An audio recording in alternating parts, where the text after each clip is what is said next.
Ya Allah, give us the unexpected, undeserved gift. What gift? Min azwajina wa dhurriyatina qurrata a'yun. From our wives and our husbands and our children, give us what makes our eyes so happy that it makes us cry. Qurrata a'yun. It cools our eyes. You know what that means? It makes you so happy you want to cry. When you listen to your child recite Quran, and they love reciting Quran, then it makes you so happy you want to cry. When you look at your wife and how she's raising your children, it makes you so happy you want to cry. When she looks at the husband who wakes up his children for Fajr and takes them to the masjid, she wants to cry. She's so happy. Our husbands cry and our wives cry, but they don't cry because they're happy. They cry for other reasons. You know, we are asking Allah for tears of joy. We want to be so happy with our family. How are we going to do that? Right now, every day you go home, you fight with your wife, man. Every day you go home.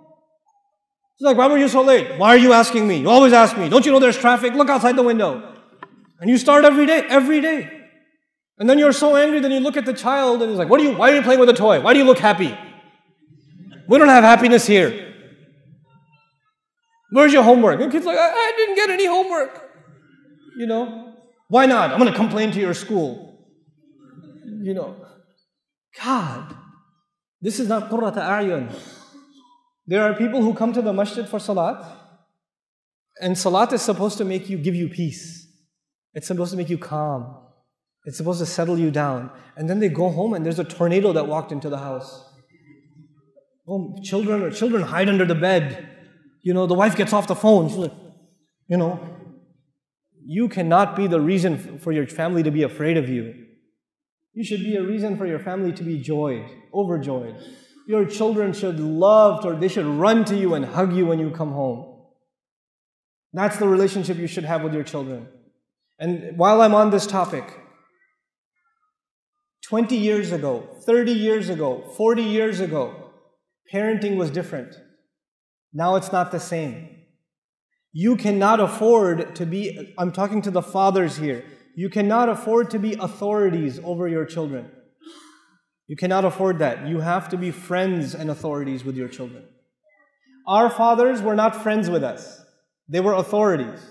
We didn't slap our dad on the back and say, hey dad, let's go play some basketball, let's play some football. We didn't do that. Abba Kimon Baba, Abba Jan, you sit straight.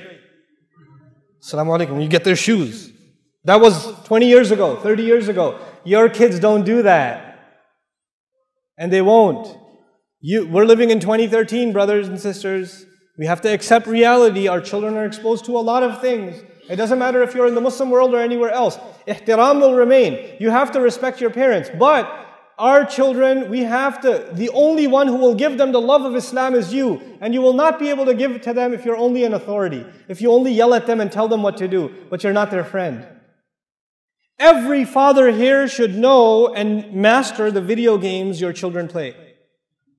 You should be better if you're letting your kids play video games, first of all, that's a problem. But if you are letting them play and you're not going to let them stop, then you better play with them. Then you better be sitting there playing with them. You don't go watch the news. You're not going to change the world. Okay? You've watched enough news, believe me, and nothing has changed. You need to know whether the stock market went up or down. You don't even care about stocks, man. Why are you watching the news? It has nothing to do with you. Listen to it in the car. When you're in the car, don't come home and watch TV. Don't come home and watch the news. Come home and play with your kids. Do homework with your kids. Talk to your kids. Take your kids to the masjid. Do that with them. Make your kids love you. I tell you, I'm telling you, if the fathers don't do this, we will lose this ummah. We will lose our next generation. I am telling you. I'm guaranteeing you. This is the real problem. I cannot come from America. Sheikh Mufti Min cannot come from, all of different places in the world. And they come and they sit here and they give you a dars. We can only help a little bit. We can only help a little bit. The real change that will come in your child's life will come from you. Will come from you. رَبَّنَا هَبْ لَنَا مِنْ أَزْوَاجِنَا وَذُرِّيَّاتِنَا قُرَّةَ أَعْيُنٍ. And now let me talk to the sisters for a little bit. Sisters, you're stuck with your husband. Stop being angry. Accept it. And try to love your husband. Try to make your husband happy. Because believe me, if he gets even a little bit happy, you will be really happy. I'm telling you, right now you say, I'm angry, why should he be happy? I know you, I know. I've talked to enough of you, I know. He doesn't care about me, why should I care about him? And he thinks the same thing. She doesn't care about me, why should I care about her? You start. You be nice to him. You smile at him and he'll get all shocked, like, why are you smiling? What? Is everything okay?